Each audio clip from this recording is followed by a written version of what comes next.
The people of Christchurch have been paying their respects to the victims of Friday's terrorist attack. This community of less than 400,000 people is pulling together at a time when the world's attention is focused on violent extremism. I think we should meet people together, you know, that we're all one. We don't care what nationality or what we are, but we're all one. Police are still on high alert here, checking the area near the mosque for explosives. An Australian man, Brenton Tarrant, has so far been charged with 1 count of murder for the shooting spree while Muslims were in the middle of their prayers. Mohammed Nazir was one of them. He escaped by climbing over a wall at the mosque. They kill women, children, and every people, so they come in for the peace, Friday, for the prayer, for the God. They're terrible person. Inside a community college, Muslims are gathering to support the families of those who died. They're desperate to bury the dead. Islamic law states the funeral should be held within 24 hours of death. But these Bangladeshi men say their friend is still missing. Police have now removed all the bodies from the mosques. Meanwhile, the investigation is focusing on the suspect's anti-Muslim views. He claimed to have scoped out Christchurch for 3 months and wrote a document detailing his chilling ideology. Prime Minister Jacinda Ardern says she received a copy. I was one of more than 30 recipients of a manifesto that was mailed out 9 minutes before the attack took place. It did not include a location. It did not include specific details. I'm advised that within 2 minutes of its receipt in at least my office, it was conveyed directly to parliamentary security. But the assurance I want to give is that had it provided details that could have been acted on immediately, it would have been. New Zealand's Prime Minister says there's been a global surge in the type of right-wing extremism that motivated this attack.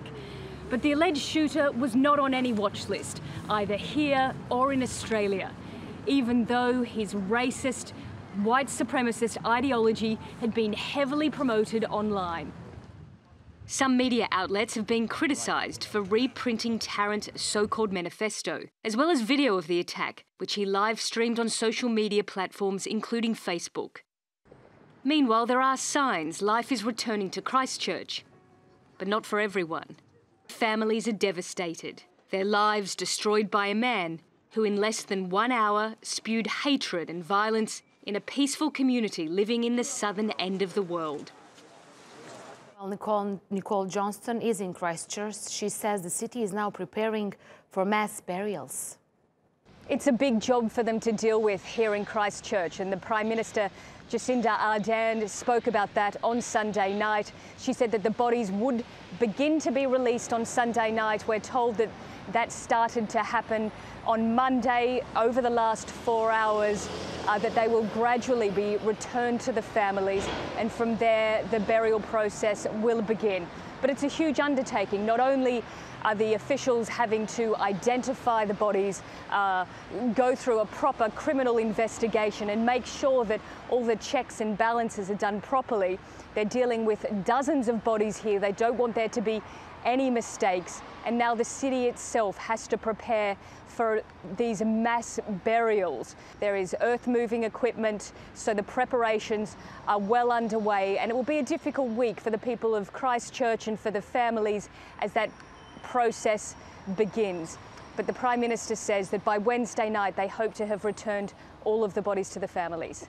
This morning we heard that there had been some extra investigation underway in Australia, that a search warrant had been issued for 2 houses up on the Central Coast, houses that were owned by relatives of the alleged gunman. Police would be going into them to try and find any other links or information about his motives, about his plans, about any possible contacts he could have had with other right-wing extremist organisations, especially those that operate in the dark corners of the web. A delegation of Turkish ministers is in Christchurch to offer their condolences to the victims of the attack. Vice President Fuat Oktay and Foreign Minister Mevlut Çavuşoğlu are part of the group. 3 Turks are among the wounded. terror and terrorists have no religion, no race, no geography, nothing at all. So what I can say is maybe just we have to start using a different language. We have to stop, the entire world has to stop promoting